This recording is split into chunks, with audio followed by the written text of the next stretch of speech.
the streets. How could we trust them to deal with anything that's like this? How can we trust? Well, that's the thing. I don't know. Like, granted, see, herein lies a slight problem in the flaw in the system is that the people making the laws don't necessarily know what is the best law to pass is in this regard, or in many regards, to be honest. But like, something still seems like it would be a good idea to be done. I feel like I just don't know how one would go about effectively communicating that and getting it to happen, if there is such a way to do such things. Because again, if there's like zero incentive, like people need to be incentivized to not do it if they're gonna not do it, because the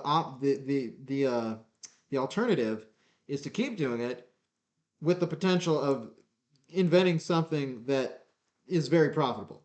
Like that's essentially the alternative. It's like, okay, you can either A, not do this thing, which may have negative repercussions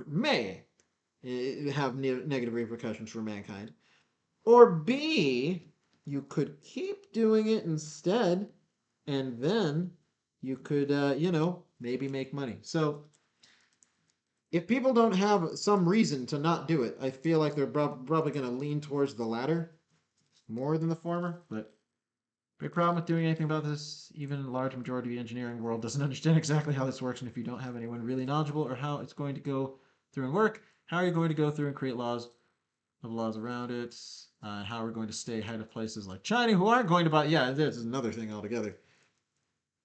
China is kind of does whatever they want when it comes to literally everything. So the fact that we're going to end up taking is what we're going to mess it up with our way instead of China or somewhere else like North Korea. Well, here's the thing. I don't know. Like, granted, I mean, not to disparage North Korea or anything, but like, where are they on AI research? As I'm curious about. Do they have even close to the capabilities of other people who are working on them? That is mildly terrifying.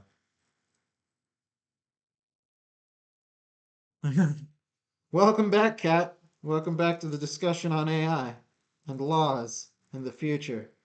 It's a very existential sort of what's the word I'm thinking of? The word doom is in it.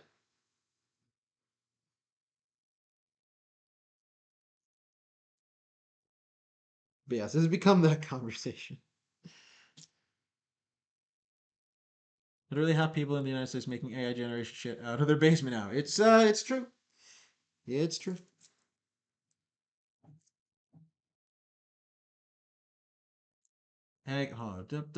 Stanford just put on paper a little while ago saying that you could basically make a Chat GPT 3 now for less than $600. Oh my god. It can only mimic what exists. It cannot innovate it if it gets to the point of innovation that's scary. I think it's going to, though. That's the thing. Like, at some point, I almost see it as inevitable, right? Like, given enough time and resources, I see little reason why that could not be a thing that happens. Will it happen anytime soon or in our lifetime? That is a question that I don't have enough depth of knowledge to answer. But just from a logical progression sort of natural common sense view on the subject, it seems like that is not an impossible thing to conceive of in the future. But basically, they make our private information us the product. Have you read the actual paper on GPT that they came out with? It's 200. I have not. I only watched that video that you talked about, or the video that you watched with me that talked about it. Which, again, it made it seem like, yes, this is a thing that it's trying to do. Make it so. What was it? What did it call? Power stockpiling? Is that what they called it? I believe, if I'm not mistaken. Which is like, wow, that's interesting behavior.